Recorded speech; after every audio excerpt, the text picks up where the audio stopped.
Decades of decline, an age-old scourge is making a comeback.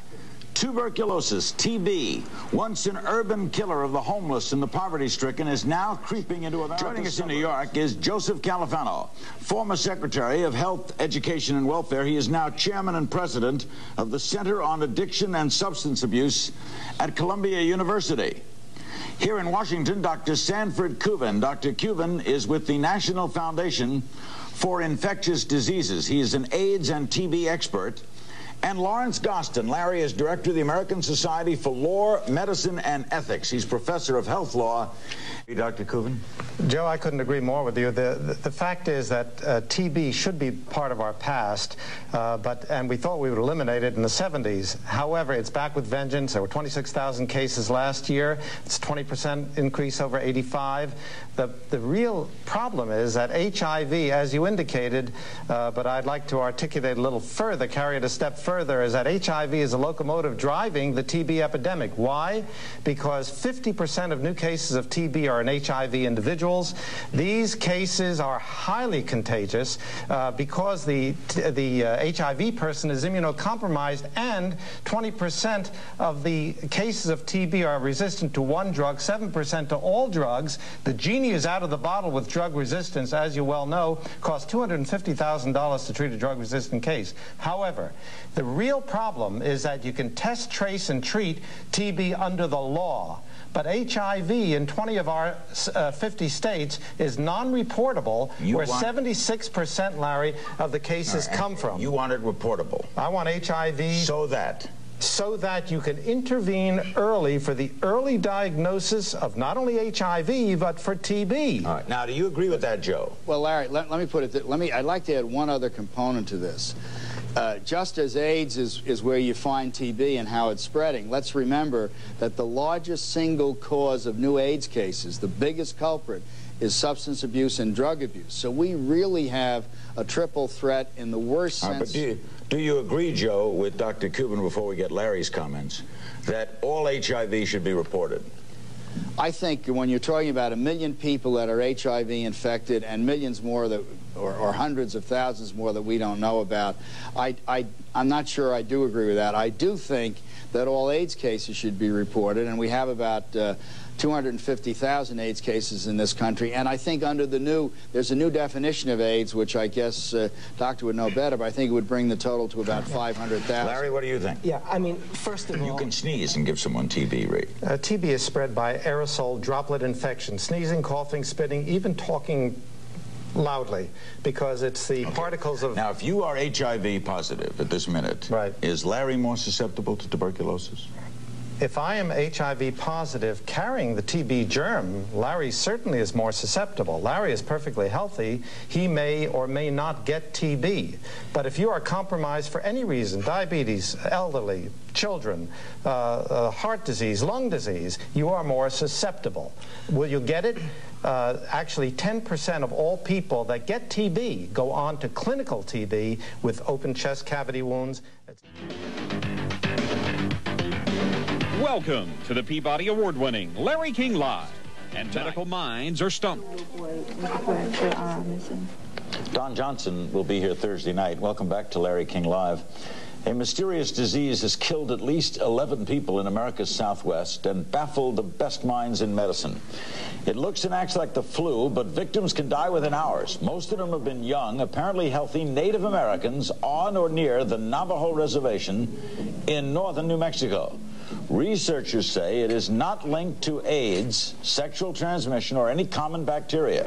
It's officially unexplained. It's called, in fact, Unexplained Respiratory Distress Syndrome, URDS, and doctors have diagnosed 19 cases so far.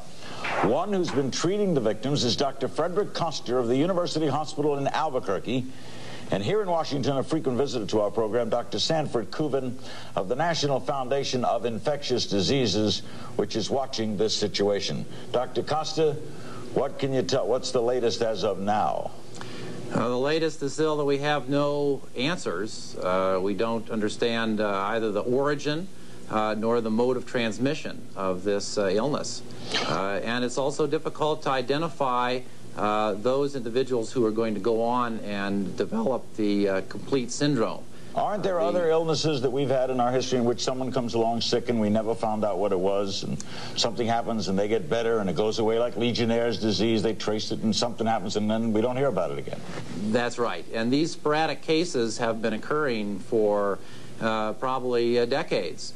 Maybe this very same illness, but because they're sporadic cases, there's never been a concerted effort to identify their source. Dr. Kuvan, are you concerned? I'm extremely concerned, Larry. This is clearly a wake-up call to the United States to watch out that we don't treat this epidemic, small as it may be, like we did the AIDS epidemic way back in the 80s. Because way back then, Larry, if you remember correctly, it was called GRID, Gay-Related Immune Disorder. If a label is put on this now, we're in dangerous territory. By calling it Native American disease? Absolutely, because if this is a contagious disease, no matter how spread, it can be spread to other peoples as well. It would be very dangerous to put a label on it now. Dr. Costa, do you make guesses at this sort of thing? Do you guess it's contagious? If 19 people have it and 11 are dead, it sounds contagious. It probably is a contagious disease, an infectious disease, but it's not highly contagious. In other words, family members and healthcare workers who have had close contact with these patients have not come down with the illness. We have no secondary cases, so this would suggest that it is not highly contagious.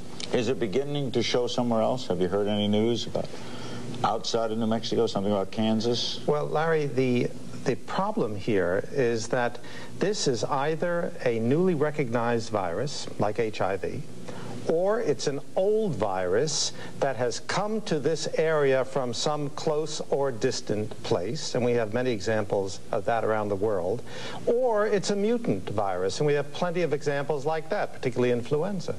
So we live in a tiny, tiny global village.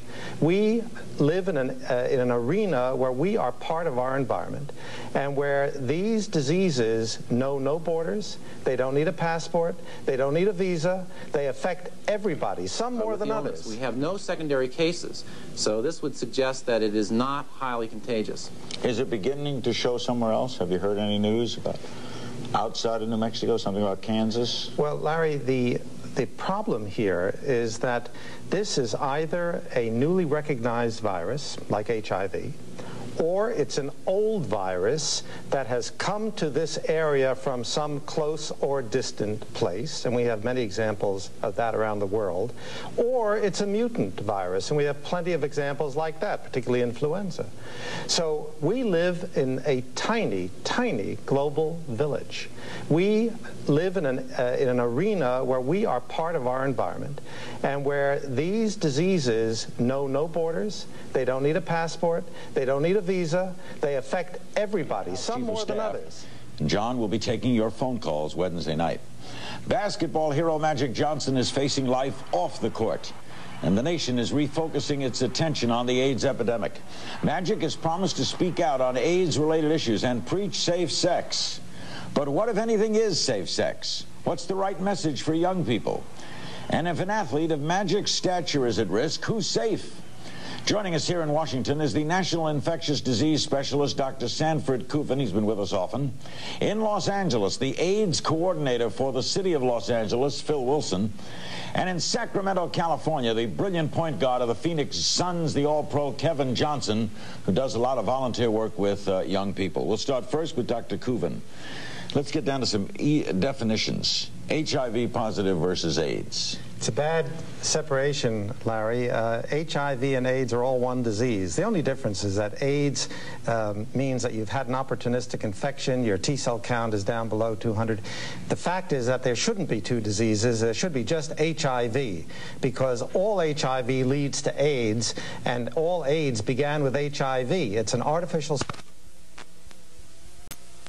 First, right? We discovered AIDS came first, and the political civil rights began 10 years ago. Now we're deep into public health. And people with HIV positive don't want to be told they have AIDS, or you would favor just calling everything HIV positive? Call everything HIV. The fact is that there are 1 million to 1.5 million Americans with HIV, 90% of whom don't know that they're HIV positive. The magic of Magic Johnson was that he provided early diagnosis. Why?